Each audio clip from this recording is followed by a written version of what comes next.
So let's say goodbye.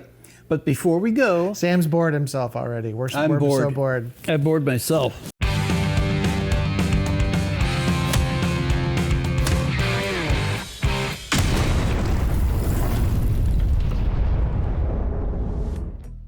Hey, there you are.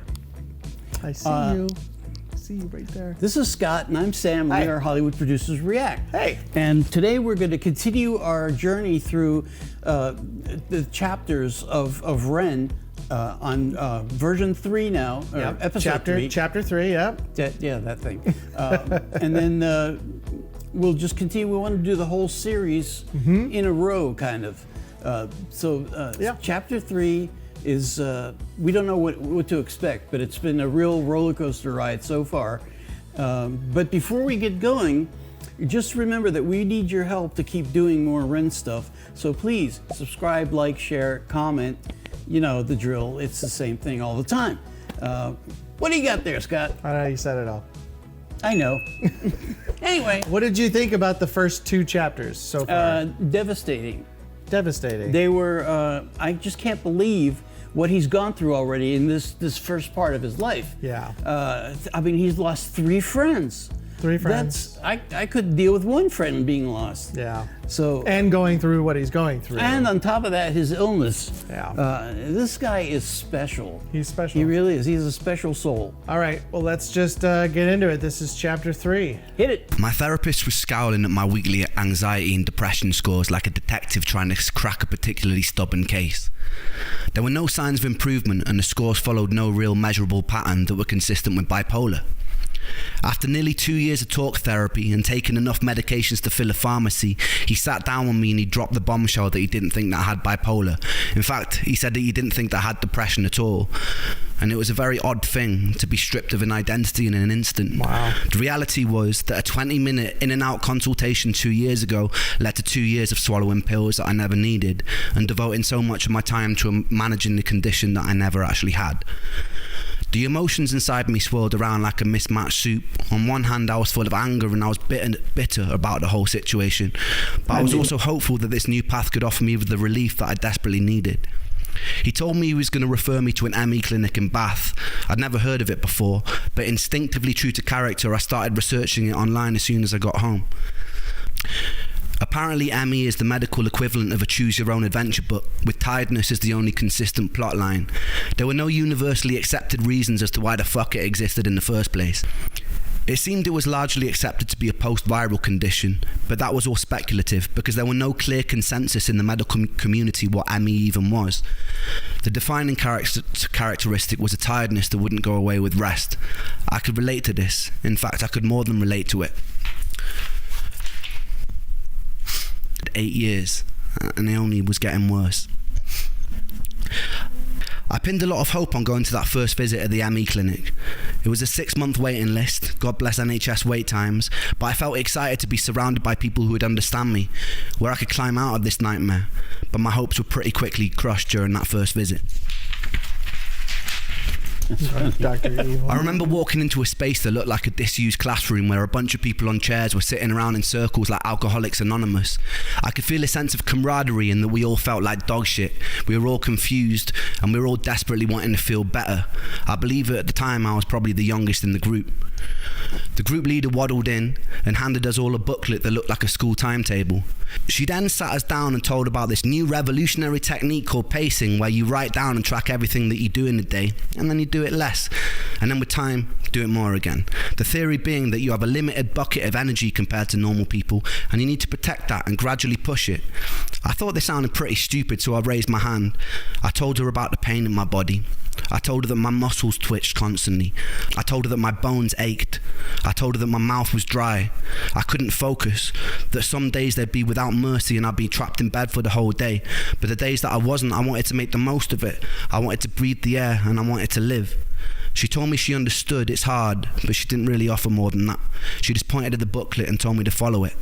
I asked her about things like heavy metal poisoning, about chronically reactivating viruses, about defective mitochondria, about all the things that I read that were linked to chronic fatigue, but she just raised an eyebrow, looked at me like I was a hypochondriac and told me she knew nothing about those things.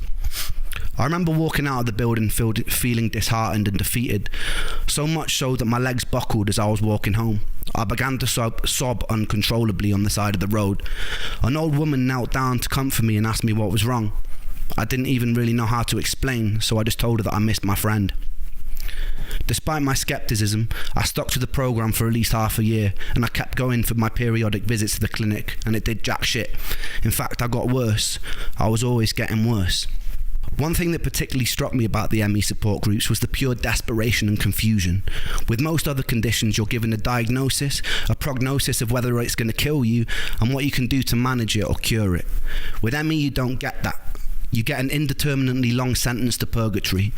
You feel worse than you've ever felt in your whole life, and you're given no explanation as to why, and no signpost pointing the way out.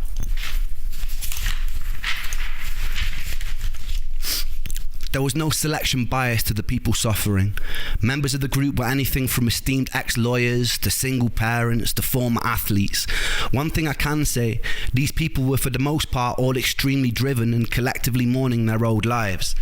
There's a stigma that because ME's the predominant presentation of symptoms is tiredness, that its victims are just being lazy. I can tell you firsthand that me and every single person I've met with genuine ME would rather run 1,000 marathons than have to live another week with the tiredness and the unrelenting fatigue. We were at war with our tiredness, trying desperately to escape it, and some of us would go to extreme lengths to turn ourselves into guinea pigs to try and find ways out. Suicide was pretty common in those online support groups. It was around this time I was swallowed into the music industry. I was out busking on the streets one day and I noticed this sketchy, good-looking Mauritian guy with his arms crossed watching me, really intensely, as though he was studying every lyric coming out of my mouth. He approached me and asked me if the songs I was singing were mine. I said they were. A big smile was painted across his face, and he told me he just finished recording Plan B's latest record, which turned out to be The Defamation of Strickland Banks, one of my favourite albums of all time. He was looking for a new project to sink his teeth into, and he asked me if I'd come to London to record. We got into it. The whole time I felt dreadful, but this was a lifelong dream materialising in front of my eyes. So bit by bit, when I could, I'd get the train to London and start chipping away at my first ever album. I didn't really let on how I was feeling during this time because I didn't want to sabotage it. There would be times I'd finish up in the vocal booth after doing the take, excuse myself to go to the toilet, throw up from the dizziness I was experiencing, sometimes with specks of blood, and then I'd go back and pretend that nothing had happened.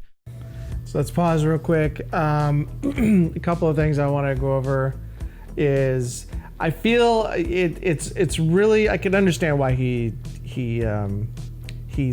got this, like having a diagnosis, at least you have an idea of what you're fighting, right? Yeah. And then when you're fighting all these years only to find out it's the wrong fight, it's not what you think it is, that can be depressing. That just, the morale is gone. So now you're like really worried, like they don't even know what this is. Then they say it's ME. I don't even, what was ME again? Do you remember? I didn't catch that. I never heard of it. Never heard of it myself. I understand tiredness is a part of that, but I don't know if he has ME. Does he have ME? I don't I feel think like so. he just said he did. He said those of us who truly have ME understand the blah, blah, blah. But, Yeah. So it sounds like he does, but I to me, I feel his pain because you really just, even if it's something that is going to kill you later in life, and I think that's what he thinks, right? Yeah. It's something that's going to eventually take his life, but at least you know what it is. At least you know who your enemy is. Yeah. Not knowing, I think, is even worse. This hits really close to my heart because of what happened with my mom. Yeah. She was misdiagnosed and sepsis kicked in and it killed her. Yeah. And we were furious. Yeah. I mean, it happens a lot, unfortunately. It happens a lot. But this is where I hope this is the upturn when he's discovered and he gets to make some really good music. But I mean, Yeah. It sounds like it's been still tough to do. He is a very strong person. He really is. Extremely strong. He really is. I'd be sitting around with the whole room spinning and would pretend I was fine. There was only so long that I was able to keep this up. Eric told me it'd be a cool idea for me to start going to industry showcases and start building buzz. Performing live like this was a whole new level of taxing that I wasn't ready for, but I was so ferociously ambitious that I just ploughed through. The usual way it would go is I'd be in the back of Charlie's car, the whole world would be spinning, I'd be trying my best to sleep in it all day, parked up outside of whatever venue or pub it was in London, trying to conserve energy for the show. Sometimes I'd cry a little before I performed. My whole body would be burning. Then I'd brush it off and I'd get on stage and I'd perform as best I could. People would come up to me at the end, pat me on the back. I'd smile and pretend to be charismatic. Then I'd get back in the car and I wish I was in bed and have to endure a 3-hour drive back to Bath from London. There was only a few shows where I could keep pretending. I'd usually be trying to disguise the fact that my body was trembling through the fatigue and pain. Eventually I started crying mid-set. It became blindingly obvious to everyone working with me during that time that something was very wrong. I told Eric that I needed to take some time out. My plan was to live at home with my mum for a month maximum, get my energy back, and come and finish the record. That 1 month turned into 2 months, turned into 3 months, turned into 6 months. Oh, no. I pushed myself to total burnout. The distance led to me and that angel breaking up, in part because it was difficult to navigate a relationship when you have so much brain fog, and I didn't know what it was well enough to be able to explain it to her at the time. With a loud thud, I'd been jolted out of a Shakespearean storyline, I lost a record deal, and I couldn't get out of bed. My friends from Trick the Fox never really called to check up on me. It felt like the whole world was moving at lightning speed without me. I had this amazing opportunity right in front of me, and I was chained to the floor. I was alone, I was sick. I wished that my condition would get it over with and kill me, but it wouldn't, and it felt cruel that it wouldn't. It just let me rot in bed. The whole world would continue to turn, and I would rot. In the next episode, I'm going to tell you about a fight with a television and losing my anal virginity to an 80-year-old man. What? Stop. Come on. So...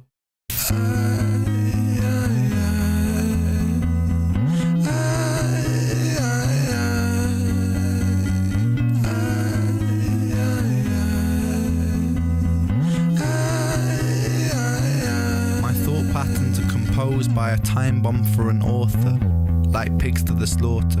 A symphony of self-doubt sings out, breath starts getting shorter. Running water is the state that I wish to become. Instead, concrete envelops my movement and I'm rendered deaf and dumb, unable to heed the advice of others. Don't tell me things will get better, cause so far things haven't gotten better. I've got the sweater, poster child, bipolar, ADHD, therapist, wet dream. I don't want to talk about my father, I don't want to talk about my dead friend, I don't want to talk about myself. I'm sick of talking about myself, I'm sick of talking about myself and realizing that talking about myself never ever helps. Still, I call for help, cause I really want help. But the pills didn't seem to help, and the therapist didn't seem to help. But still, I want help. I've danced with the devil in hell, I've sat in a prisonless cell, and here I always dwell, in this prison in myself. I do this thing where my mind travels back to the golden age. You know those times where you were carefree and everything was golden? The golden age. You know those times where everything was golden, where you were carefree and everything was golden? The hardest thing I ever had to do was come to terms with the fact that that time never really existed. I've always felt so fucking detached and broken, bruised and mismatched. Find it hard to relax, living under the cracks. Tried to fill in the gaps, lying here on my back. Still, I can't find it. Sense of peace in my mind declined it. Pulse increase and my sweat combines with a feeling so deep I fall inside it. Depression, I hate you, depression. Your constant oppression, respond with aggression. They say depression brings you lessons. Constant stressing conceals blessings. You will grow in broken settings. Fuck those lessons, fuck depression. I've been living in your shadow for so long that I forgot how I can shine, how I can find a refuge in my mind. How am I meant to sit here and unwind? The planets align, I feel like I'm cursed. Feel like I'm cursed to just be here to hurt. Feel like I'm cursed to just be here to bleed, but my demons been feeling this way since birth. Depression, I hate you. Depression, I hate you. Depression, I hate you. Depression, I hate you. Depression, I hate you. Depression, I hate you. Depression, I hate you.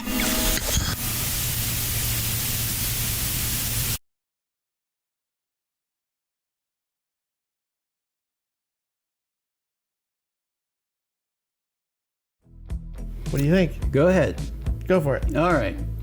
I will. Yet another tragic episode in his life. He gets the thing we all want, and that's the success being hung in front of you That's to right. look at and try to grab, and then his body just couldn't handle it.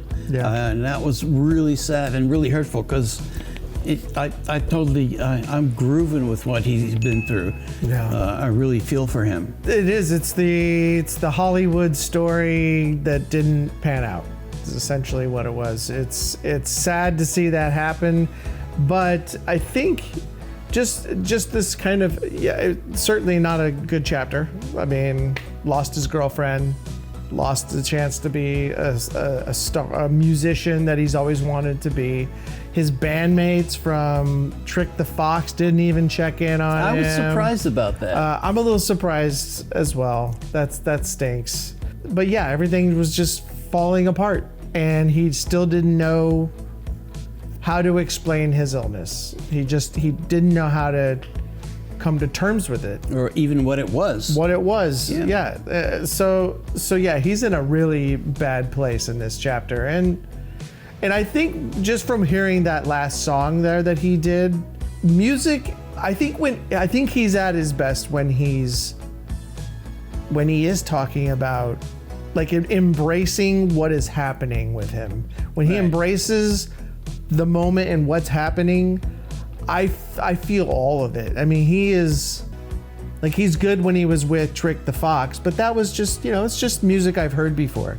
But that stuff at the end there, maybe it wasn't as like, melodic or as, fun to listen to, poetry. but it was more, but it was more potent. It was something I felt more, and it was about him and what he was going through. And Yep. it's a sad story, but I'm hoping chapter 4, I hope chapter 4 is a little lighter. Yeah. I can't imagine all be it is, downhill. but Let's say goodbye.